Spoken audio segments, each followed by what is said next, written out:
Well, camping is officially underway at Michigan private campgrounds and RV resorts amid a few policy changes and safety precautions. Yeah, sure. So joining us to tell us more, we have Bill Sheffer. He's the executive director of Michigan Association of Recreational Vehicles and Campgrounds. Good morning. Good morning. What a great Michigan morning for the families to start packing up that camper for this weekend's camping out.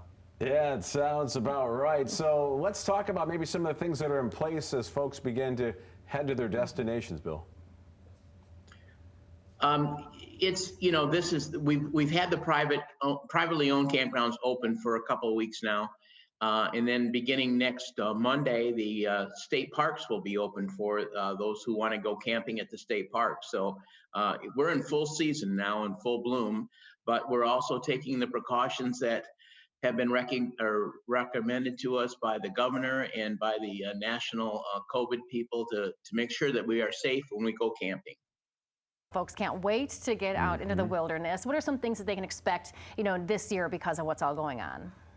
Well, I think what they have to do is they have to know that, even though we're outdoors and we are, in a sense, almost self-quarantining ourselves by being in our own recreational vehicle with our family, many people have to remember that when you're standing around the campfire or making those s'mores that we all love, you got to stay 6 feet apart.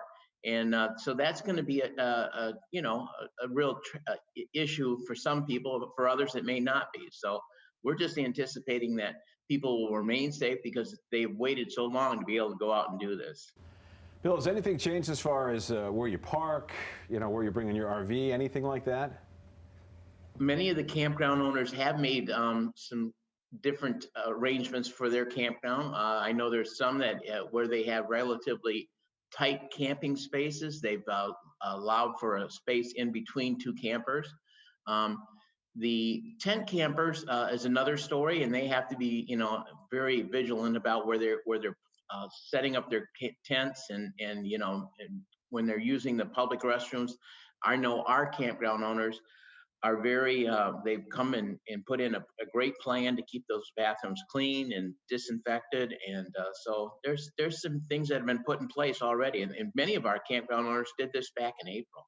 Okay, that was one of the things I was going to ask next was for hygiene and sanitary purposes, what they had specifically, but not sure if you know that as far as a breakdown. But no, but they've actually had a set of guidelines, if you will, that have been put in place by some of the national camping organizations. It's a checklist, if you will.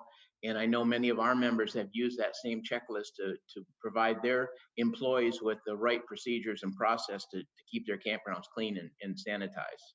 All right, perfect. And Bill, where can people go if they want some more information concerning camping this summer? We certainly hope they go to our website, and that's very simple. It's marvac, marvac.org, and there's a list of all our members on that site, and it's Michigan Camping and RVing is very easily found on the internet. Very good. Thanks for being with us this morning. Appreciate it.